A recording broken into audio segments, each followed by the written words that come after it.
ध्यान रहे, अगर आपको एक्सट्रीम पेन फील हो लोअर एब्डोमिनल में या अपने टेस्टिकल्स में, तो इमीडिएटली जो बेसिकली एक यूरोलॉजिकल इमरजेंसी है। आपको जानकर हैरानी होगी कि हमारा टीम इंडिया का स्टार बैट्समैन, मैं क्रिकेट की बात कर रहा हूँ, जो थर्ड रीजन है उस पर हमारा मेन फोकस होने वाला है आज। यूजुअली जो भी लोग जिम जाते हैं उनको बताया जाता है कि या तो लंगोट पहनिए या किसी तरह का सपोर्टर आप पहन सकते हैं, सो दैट आपका जो ग्रोइंग रीजन है, तो बेसिकली उनकी हॉस्पिटल रिपोर्ट से और जो ऑनलाइन स्टडीज अवेलेबल है उनके बारे में ये पता लगा है कि ऑलरेडी ससेप्टेबल थे स्टार्टिंग से। अगर 24 आवर्स बीत चुके हैं तो आपका टेस्टिकल डेड हो जाएगा, फिर उसका कोई।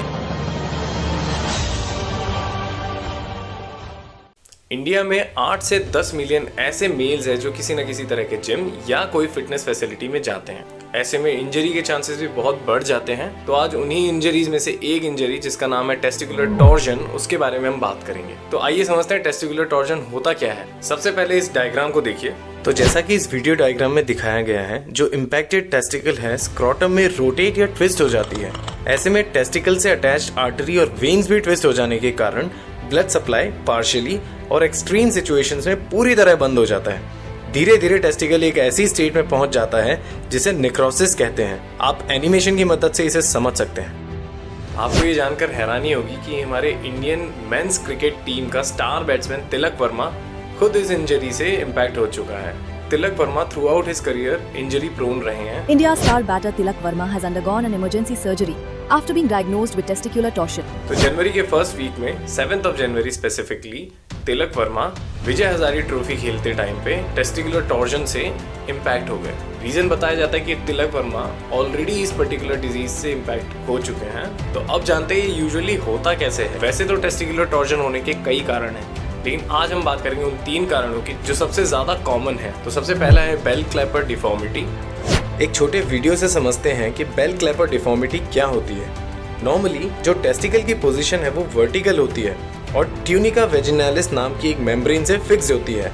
अब बेल क्लैपर डिफॉर्मिटी की वजह से टेस्टिकल अनफिक्स्ड हो जाता है और वर्टिकल से हॉरिजॉन्टल पोजीशन में आ जाता है और इस प्रकार मेल्स में टेस्टिकुलर टॉर्जन की प्रॉब्लम हो जाती है।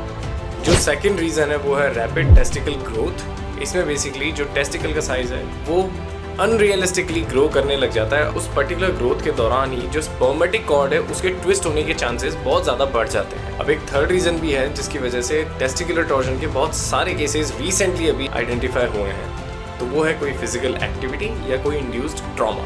अब यूजुअली जो भी लोग जिम जाते हैं उनको बताया जाता है कि या तो लंगोट पहनिए या किसी तरह का सपोर्टर आप पहन सकते हैं, सो दैट जो आपका ग्रोइंग रीजन है वो प्रोटेक्टेड रहेगा। इसमें अगेन 2 रीजंस आते हैं। या तो आप अपनी मूवमेंट को बिल्कुल ही कंस्ट्रेन कर दें, जो कि पॉसिबल नहीं है, या फिर आप अपने ग्रोइंग रीजन को काफ़ी प्रोटेक्ट करके रखें। तो प्रोटेक्शन के लिए भी मार्केट में कई सारी चीज़ें अवेलेबल है, जैसे वेरेबल, फॉर एग्जाम्पल कोई लंगोट या कोई सपोर्टर या फिर कोई compression gear.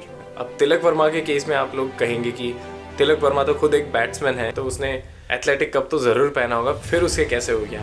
Tilak Varma already susceptible थे स्टार्टिंग से, तो तभी उनकी ये इंजरी बार बार रीअकर हो रही है। तो कुछ और भी ऐसे मेथड्स है जिसके जरिए हम टेस्टिकुलर टॉर्जन होने से बचा सकते हैं, जैसे कि है माइंडफुल ट्रेनिंग। ऑफ कोर्स अगर हम प्रॉपरली वार्म अप करेंगे हमारी बॉडी को, तो जो सडन इम्पैक्ट होने के चांसेस है बहुत ही रिड्यूस हो जाएंगे। इसीलिए ये जरूरी है कि हम हर एक्सरसाइज से पहले अप्रोप्रिएट वार्म अप करें, जिससे हमारी बॉडी उस पर्टिकुलर मूवमेंट के लिए प्रिपेयर हो सके। ध्यान रहे, अगर आपको टेस्टिकल्स में पेन फील हो रहा है या लोअर एब्स में भी पेन फील हो रहा है, आपको नॉजिया फील हो रहा है, आपको वॉमिट जैसा लग रहा है, इमीडिएटली आपको डॉक्टर की हेल्प लेनी है।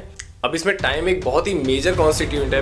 अगर सर्वाइवल परसेंटेज की बात की जाए तो पहले 6 घंटे में 90% चांस होता है कि आपका टेस्टिकल बचाया जा सके, 12 घंटे में 50%, 18 घंटे में 10%, और अगर 24 आवर्स या उससे ज्यादा टाइम बीत जाए तो chance of survival close to 0 हो जाता है। अगर 24 आवर्स बीत चुके हैं तो आपका टेस्टिकल डेड हो जाएगा, फिर उसका कोई इलाज नहीं हो पाएगा। तो बिल्कुल इस चीज को लाइटली मत लीजिए। ध्यान रहे, prevention is always better than cure. हम हेलमेट भी इसलिए लगाते हैं हमेशा ताकि हमारी रोड सेफ्टी हो जाए। हमें ये नहीं पता होता कि आज मैं अगर बाहर जा रहा हूँ तो आज मेरा एक्सीडेंट होने वाला है। मैं keeping the worst thing in mind, हम बाहर निकलते हैं ये सोच के कि ठीक है, इफ इन केस एक्सीडेंट होता भी है अगर, तो उसमें हमारे जो वाइटल पार्ट है, हमारा जो हेड है, जो ब्रेन है, उसको थोड़ा प्रोटेक्शन मिल सके। लास्ट में यही कहूँगा कि prevention is always better than cure. Stay safe, stay healthy.